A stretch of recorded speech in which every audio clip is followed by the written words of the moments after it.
প্রধানমন্ত্রীর বুক পকেটে ট্রাই কালারের রুমালটা থাকা নিয়ে কিছু মূর্খ মানুষ খুব কন্ট্রোভার্সি করছে। আচ্ছা, কোথাও যদি তৃণমূল কংগ্রেসের ফ্ল্যাগ পরে থাকে, সেটাতে ট্রাই কালার আছে, সাথে জোড়া ফুল আছে, আপনি সেটাকে কি ন্যাশনাল ফ্ল্যাগ মানবেন? যদি কংগ্রেসের কোনো ফ্ল্যাগ পরে থাকে, সেখানে হাত চিহ্ন থাকবে, তাহলে সেটাকে কি আপনি ন্যাশনাল ফ্ল্যাগ মানবেন? নাকি কোথাও ট্রাই কালারের সঙ্গে অশোক চক্র আছে, সেটাকেই আপনি ন্যাশনাল ফ্ল্যাগ মানবেন? স্বাধীনতা দিবস, প্রজাতন্ত্র দিবসের দিন আপনি, অথবা ভারত যদি কোনো খেলার মধ্যে জিতে, তাহলে আপনি কোন ফ্ল্যাগটা উড়াবেন? এই তৃণমূল কংগ্রেসের ফ্ল্যাগ নাকি ভারতের ন্যাশনাল ফ্ল্যাগ? মনে রাখবেন যে তিনটা রং থাকলে ভারতের ন্যাশনাল ফ্ল্যাগ না। ভারতের ন্যাশনাল ফ্ল্যাগ মানে অবশ্যই সেখানে অশোক চক্র থাকবে। ট্রাই কালারের মধ্যে কংগ্রেসেরও আছে, ট্রাই কালারের মধ্যে টিএমসিরও আছে, সেগুলো ন্যাশনাল ফ্ল্যাগ না। দেখবেন রাস্তাঘাটে কগুলো পড়ে থাকে, মানুষ এগুলোকে পায়ে লাথি মারে, কুকুরে মুতে দেয়, তার মানে সেটা আমাদের ন্যাশনাল ফ্ল্যাগ না।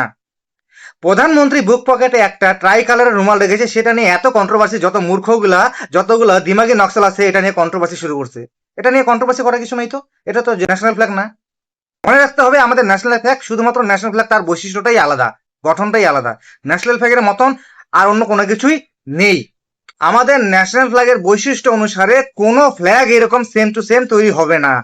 যেমন রাম আর শ্যাম যদি জোড়া ভাইও হয়, যেমন রাম আর শ্যাম যদি তারা যমজ ভাইও হয়, তাদের মধ্যে যেমন হালকা একটা ডিফারেন্স থাকে, তার জন্যই যেমন শ্যাম রাম হয় না বা রাম শ্যাম হয় না, ঠিক সেরকমই আমাদের জাতীয় পতাকা, কংগ্রেসের পতাকা বা টিএমসির পতাকা, ইভেন নরেন্দ্র মোদীর বুক পকেটের মধ্যে যে রুমালটা আছে, সেটাও আমাদের জাতীয় পতাকা না। জাতীয় পতাকা মানে ট্রাই কালার, উপরে অরেঞ্জ, মাঝখানে সাদা, নিচে থাকবে সবুজ এবং মাঝখানে থাকবে গোল অশোক চক্র।